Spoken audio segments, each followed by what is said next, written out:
کبھی رب نے جو ہے وہ اس پر بل نہیں بھیجا کہ تم اتنی بار دن میں آنکھیں جھپکتے ہو اور یہ سسٹم لگا ہوا ہے اس کا بل ادا کرو. اس لیے ہمیں اس کا احساس ہی نہیں ہے کہ یہ کتنی بڑی نعمت ہے. وہ نعمت چھن گئی تو اب پتہ چلا کہ یہ کتنی بڑی نعمت ہے. یہ منہ کے اندر جو لعاب آتا ہے، ہم کچھ اندر نگل لیتے ہیں، کچھ تھوک دیتے ہیں، تو یہ لعاب اگر مقدار سے زیادہ ہو جائے تو پھر بھی پریشانی، اور اگر یہ لعاب مقدار سے کم ہو جائے اور یہ بولنے میں مدد دیتا ہے، نظام انہضام میں مدد دیتا ہے، اس کا بینائی پر اثر ہے، تو پھر بینائی کمزور پڑ جائے اور انسان کا نظام انہضام خراب ہو جائے اور اسے بولتے ہوئے دقت محسوس ہو، وہ ایک ایک لفظ کے لیے اپنے منہ کے اندر ایک ایک گھونٹ پانی کا ڈالے اور پھر وہ بول سکے. یہ قدرتی گریس ہے جو رب نے ہمارے منہ کے اندر لگائی ہوئی، جس سے ہم بولتے ہیں، زبان بھی تر رہتی ہے، حلق بھی تر رہتا ہے.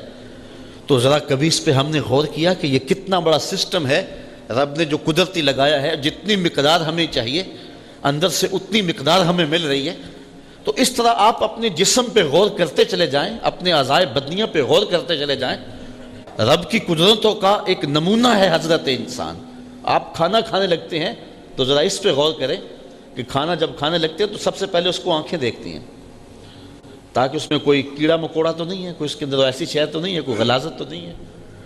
دوسرا مرحلہ ہاتھ چھوتے ہیں اس کو کہ اگر زیادہ گرم ہو یا زیادہ ٹھنڈا ہو تو پھر ہاتھ دوسرا فیصلہ دیتے ہیں. پھر اس کے بعد اس کو منہ کے قریب لاتے ہیں. تو قدرت نے جو سونگھنے کی قوت ہے وہ منہ کے قریب رکھی ہے کہ اگر وہ بدبودار ہو وہ آپ کا ناک بتا دے کہ اس کو نہیں کھانا.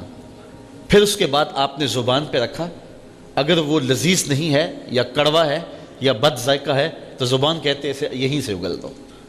پھر اس کے بعد دانتوں سے پیستے ہیں کہ اگر اس کے اندر کوئی پتھر آ گیا ہے، کوئی ایسی سخت چیز ہے تو وہ یہاں سے اگل دیں. پھر اس کے بعد حلق سے نیچے اترتا ہے. تو ایک لقمہ منہ تک جاتے ہوئے کتنے مراحل طے کرتا ہے. اب کانوں کی جگہ اگر ناک رکھ دیا جاتا اور ناک کی جگہ کان رکھ دیے جاتے تو بتاؤ کہ لقمہ جب اٹھاتے تو محسوس ہی نہ ہوتا کہ یہ جو ہے وہ خوشبودار ہے یا بدبودار ہے. تو باسی بھی لوگ نگل لیتے تو، لیکن قدرت نے ناک کو منہ کے قریب رکھا ہے اس لیے کہ اس کی ضرورت یہاں زیادہ تھی.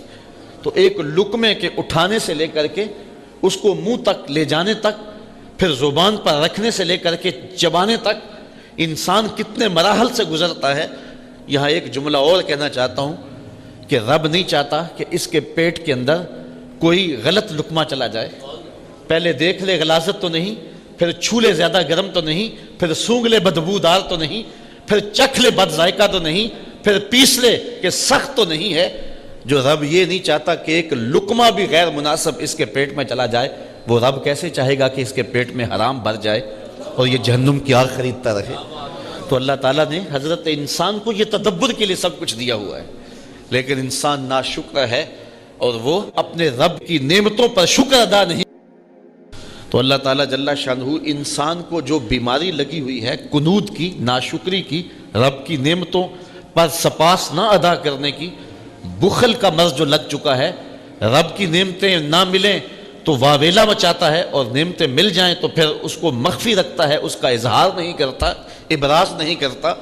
تو اس بیماری کو دور کرنے کے لیے اس بیماری کو بتایا گیا ہے اور تشت ازبام کیا گیا ہے اور کہا اس کے لیے تجھے تشخیص کروانے کے لیے کسی حکیم کے پاس جانے کی ضرورت نہیں ہے، کسی طبیب کے پاس جانے کی ضرورت نہیں ہے، کسی ڈاکٹر کے پاس جانے کی حاجت نہیں ہے.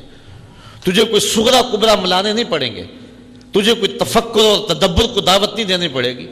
وَإِنَّهُ عَلَىٰ ذَلِكَ لَشَهِيدٌ. ذرا تھوڑا سا اپنے اندر اتر تو تیرے اندر یہ عیب ہے تو تجھے نظر آ جائے گا کہ تیرے رب نے تیرے اوپر کتنی کرم نوازیاں کی، تو اس کا تو نے کبھی شکریہ ادا نہ کیا، اور تھوڑی سی تکلیف آ جائے تو واویلا مچا دے.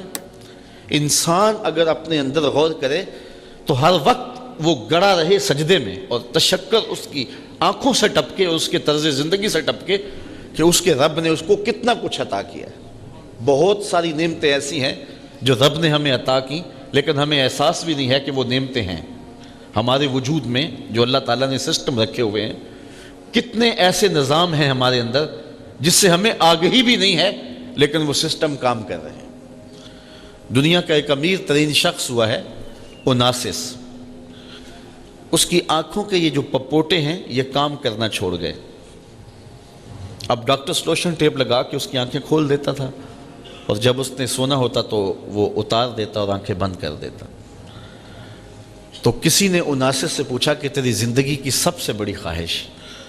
تو اس نے کہا کاش میں اپنی آنکھیں اپنی مرضی سے کھول سکوں۔ کہا اس کے لیے کوئی دولت کوئی پیسہ تجھے لگانا پڑے تو لگائے گا؟ اس نے کہا ساری دولت جھونک دوں گا، یہ کتنی بڑی دولت ہے کہ میں اپنی آنکھیں اپنی مرضی سے کھول سکوں۔ کبھی آپ نے اس پہ غور کیا؟